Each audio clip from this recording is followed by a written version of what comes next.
Morning, it's Allison here. I'm a fertility awareness and menstrual health educator, and I help people learn to understand their menstrual cycles and their hormones, track their cycles using the fertility awareness method, and use this either for birth control or pregnancy planning or just to understand their body and get healthier and more in balance with things.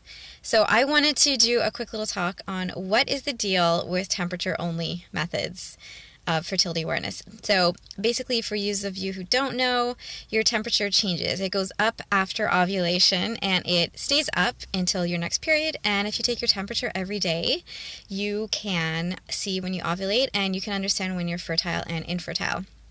And there's a lot of people out there who are they don't say very nice things about temperature-only methods. And I think it's really important to understand that there is nothing bad about temperature-only methods. It's not worse than methods that include cervical mucus tracking. What's really important to know is that they're just different, and everybody has different things that work for them and make sense for them in their lifestyle and their health goals and all those different things.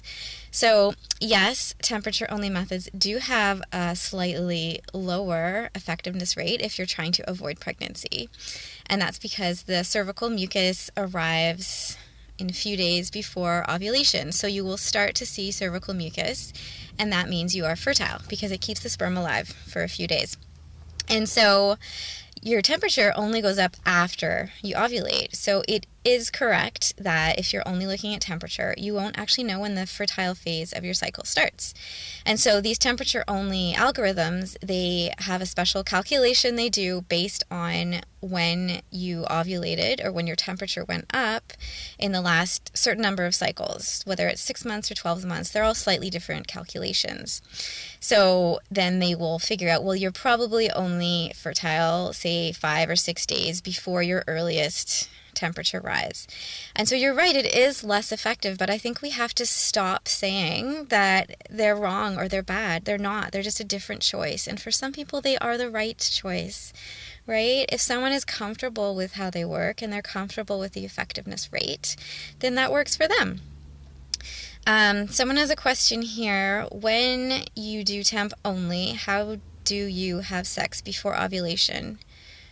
Well, so each method, temperature-only method or algorithm, will have a special calculation. They're all different, so it depends which one you use, but usually it is a calculation that says you only become fertile, for example, say 7 days before the earliest temperature rise in the last, say it's a year.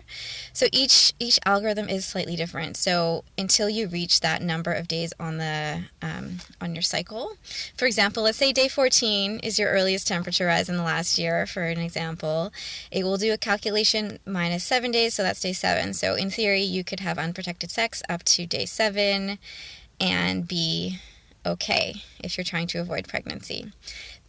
That's an example, right? It's not the exact number. Each algorithm will be slightly different. And it is correct that if you start to see mucus on those days, you could actually be potentially fertile and not know it, which is the main concern a lot of people have. And so this is why there is a lower efficacy rate for avoiding pregnancy if you use temperature-only methods, because you don't know when the mucus starts, right? It is a lower efficacy rate, but it's still fairly high. It's in the 90s, so people can either choose to use more caution and choose to either not have unprotected sex or, only choose to have unprotected sex up to a certain number of days in their cycle, if that makes them more comfortable. It's really down to the individual. So there's nothing wrong with temperature only as long as you understand how it works and that is a slightly lower effectiveness for avoiding pregnancy. And so the main concern I have with temperature only is that a few companies out there who have these algorithms and these temperature methods try and make people feel like they can't track their mucus. They make them feel like it has to be a device, something that is objective, and that because cervical mucus tracking is subjective and it's up to you to do the checks, they kind of market these devices in a way that make you feel like you just can't figure it out on your own. And that's very wrong. Most people can figure out how to track their mucus. Most people can understand it. There's lots of us out there who are teachers who are trained in understanding mucus. So if someone is struggling, then we can meet with them and help them figure it out, right? Mucus is not difficult in most cases. It can be worked out. And so my main concern with temperature-only companies is that they make people think that they can't do it on their own. But really, you can. You need to trust yourself, trust your body, trust your knowledge. You don't need external devices. You can just look inwards, look at yourself, and trust yourself. And that's okay. And that works in the vast majority of cases. If you like using temperature to help confirm ovulation, then you can. A lot of people do. But to make people think that they have to use temperature, or that temperature only is the only way that works and mucus is too hard, that is the problem. So if you want to learn how to track your mucus and combine it with temperature, then that's something I teach people how to do. So I teach Justy's method, which is a symptothermal method, which means it is mucus and temperatures. And this method actually can be done as mucus only.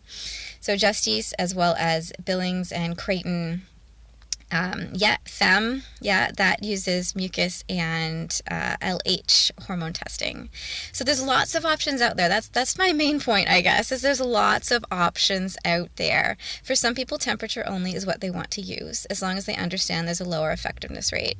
And if you've been trying to figure out which method's right for you, and if you're feeling overwhelmed with all these options, then send me a message. I would love to help you figure it out. There are different options for different people in different situations. But the first thing I want you to know is that in most cases, it doesn't matter which method you use. They're all pretty good, right? So just get started. Pick one and get started. Talk with a couple teachers, see who you like, and just get started. There's no reason to hold back. So yeah, that's the long-winded way of saying temperature only might be the right choice for you. It's really up to what works for your life, your health, your situation, your relationship, all that stuff. So send me a message, and I'd love to chat more about this. And I hope you all have an amazing Friday. Bye.